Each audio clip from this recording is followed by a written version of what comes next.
So I was just driving back from the masjid after Fajr this morning, and this idea just came to my mind that the same discipline that takes you to the masjid is the same discipline that keeps you going to the gym.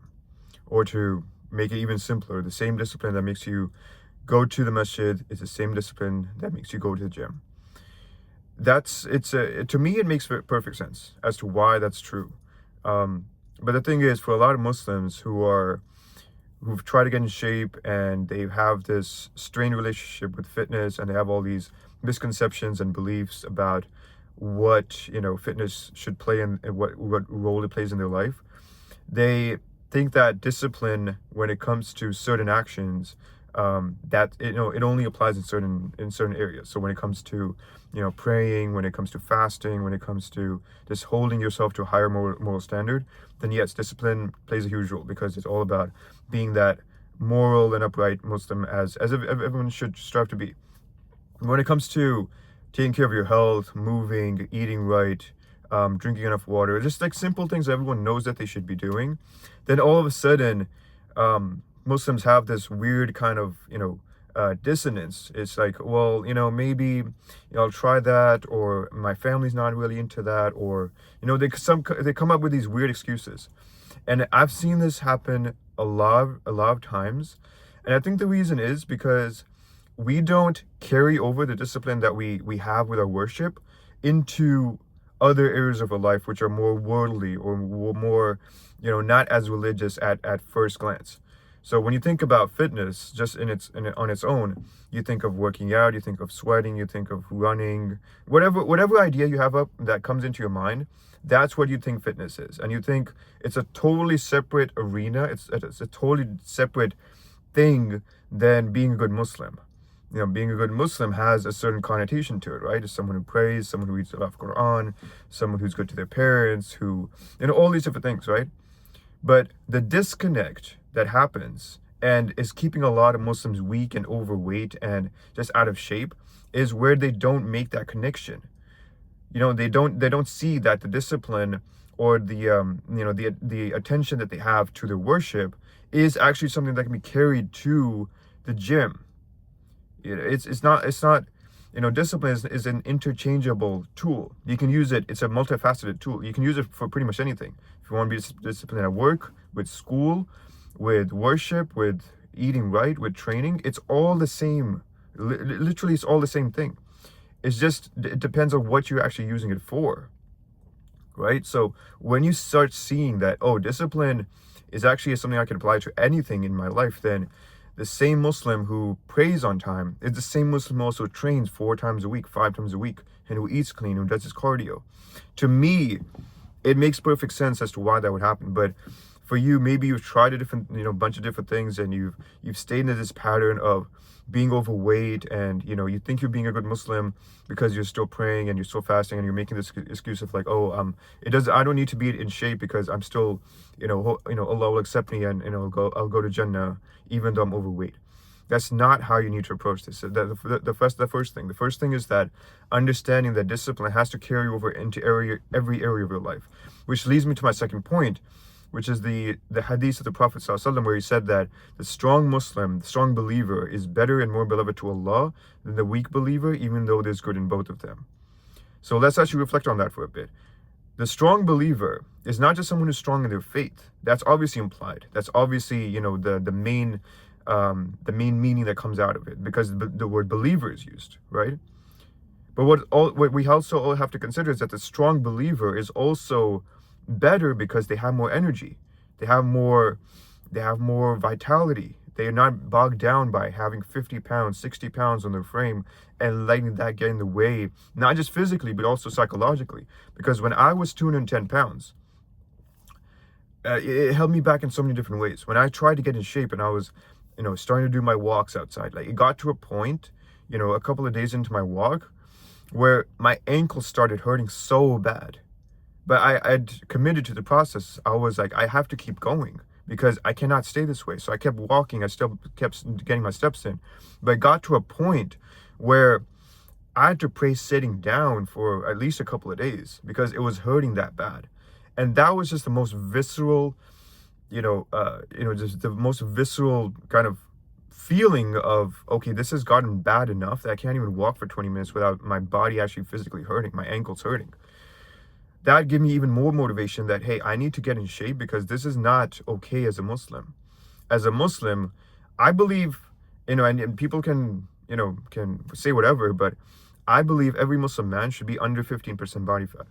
That's the bare minimum. 15% isn't even that impressive. I'm sitting currently right now around 14, 15%. I'm going down towards 10% right now. I think 15% is pretty average in my opinion, but I believe every Muslim man should be under 15%, ideally 10 to 12%. That's where every man should sit. Because it's what it does, it's not just a vanity thing. It's not just like, oh, he's telling me to get in shape because, it's all about the dunya and looking good in the mirror and all this kind of stuff. Let me ask you this question. If you're someone who is married right now, would your wife prefer you if you had lean abs or just a lean stomach and you had some definition to you versus what you currently look right now? If you're 22, 26, 20, 28% body fat, there's a version of you right now at a lesser body fat percentage that your wife is more attracted to. If that hurts you and you were like, well, what, my wife still loves me the same way. No, the thing is, your wife might love you the same way. It's about what are you doing to show up as a better man, a better version of yourself for her. Because when you think about it, she has a certain expectation. She has certain rights, the same way that you do. So it's not about, oh, it's all about vanity and, Muslims, they just need to care about their inward and it's all about my relationship with Allah and everything else on the inward. It's all dunya. It doesn't really matter. That's not how a Muslim is supposed to approach their life. Because if you think that way, then why do you think that the Prophet Muhammad ﷺ was the most spiritually aligned human being? No creation has any relationship with Allah like the way he does. Yet he was also the most physically in shape. He was leading battles. He was in the front rows of battles. When you read certain narrations, it says that when it got really heated, the companions would get behind him. He would be in the front lines, fending off the enemy. That's not someone who, is complacent with their health. It's someone who is not able to exert themselves physically. That is a model for who we're supposed to be. When we're in the front lines of our life, when we're going to work, when we're leading in our families, when we're running businesses, are you the person who's hiding in not taking that initiative because you know that people aren't going to take my word because, they know I'm a little bit chubby, I'm a little bit sloppy when it comes to my diet. I don't really hold my word the way I'm supposed to. I say I'm going to go to the gym, but, all my coworkers know I'm not really like that. Like, who are you really? Because if you were someone who was taking initiative and you had that discipline, like we talked about, then you would be leading the pack in terms of whatever is going on in your life. Whether it's school, family, work, business, whatever it is, you would be leading the pack because you know that you have the energy, the vitality to actually make it happen. So I don't want to hear this excuse of, it's all dunya, so, I'm not going to get in shape, and, it is what it is.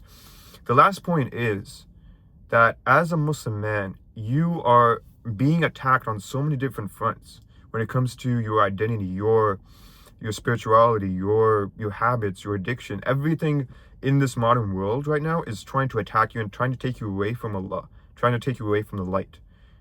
I'm not saying that pun not intended, but everything is trying to take you away from your true purpose as a Muslim man. So you not actually being in in good physical shape is actually adding to that. Because when you're not in shape, you're not in a position to think clearly. Brain fog is a huge thing that a lot of Muslim men have because they're not able to think clearly because of all the junk that they're eating, the processed carbs, all this like oily, greasy food that keeps them in this like slow, sluggish way of thinking. That's the first thing. The second thing is that when you're in good physical shape, you are able to have more energy for your worship. If you want to, if you truly say that, oh, it's all about worship, then you will have better worship, you will have better quality of worship when you're able to think clearly, when you're able to focus in prayer, and you're not having this self-confidence issue every time you stand up to pray, because you're so concerned about, oh, my belly, I'm taking up too much space, I'm not going to be squishing the other guy in the row, all these different things that come up. Or if you're going to Umrah or Hajj, you're like, oh, it's going to be such a difficult thing because I'm 250 pounds, I'm 300 pounds, it's going to be such a thing to do tawaf or do sa'i or just carry myself through this journey. There's all these different things that you are not, you think are just like, they're okay to kind of deal with. But when you're in the moment, when you actually have to exert yourself physically, then you see how much you've let yourself go. And the thing is, our deen is so beautiful. It's not just, oh, it's not just like sitting in a temple somewhere or in a monastery and just like, I'm just gonna just worship, just like, put my head down. We're not supposed to be monks. We're active in the world, and our deen, what it requires of us, it shows that our prayer, it's not just we're sitting in one place and we're reciting Quran. We're moving. There's standing, there's bowing, there's prostrating. It's a constant movement, and it's a reflection of life. Your life is not supposed to be you stuck in one position. You're supposed to be moving. You're supposed to be dynamic. Then when it comes to fasting, that's the ultimate discipline. Can you hold yourself from food? Can you not binge eat or have this impulse to binge eat? And when you do get to break your fast, are you going to break with, just like going AWOL when it comes to, just eating whatever's in sight? Or are you actually going to have some discipline and still feed yourself properly? When it comes to Umrah, Hajj, that's the most physically demanding thing that we have to do as a Muslim. You're walking seven times around the Kaaba. You're doing, sa'i. It's so demanding. I just came back from Umrah, about 2 weeks ago. It was, even for me, like the last time I went was about 4 years ago. Even this time, like being 50 pounds down, it was still a physical exertion. I felt super tired. I did it twice, alhamdulillah. Every time I was just wiped. That's just how much it demands of you. And if you're someone who's held down by their body, it's going to be 10 times harder. So, to wrap up this video, I want you to understand that your discipline, your idea of what it means to be a fit Muslim man, if you even have one in the first place, it needs to be coupled with your identity as a Muslim. For me, faith and fitness, they go together. It's literally the same thing. Because when you're in good physical shape, your faith becomes a reflection of that. You become a better Muslim. And you're able to follow in the footsteps, in the model set by our Prophet Muhammad ﷺ, where he was the most physically excellent man to ever have lived. If you want to again, if you want to talk about spirituality, he is the most perfect creation of Allah. Yet he was also physically excellent, and he showed that. It wasn't just like something that was unique to him. It was actually something that we're able to model after. So I want you to leave this video. I want you to understand that faith and fitness, they're literally the same thing. If your intention is right and you're able to really look at this and think about, what am I doing with my health that's keeping me from being a better Muslim, then you'll start to make progress in the right direction. So I hope that was helpful. And if you want to get in shape, if you want someone on your side who's actually able to look at your nutrition, your training, your habits, especially during Ramadan. If you're watching this Ramadan, this is the perfect time, because this is the month of discipline.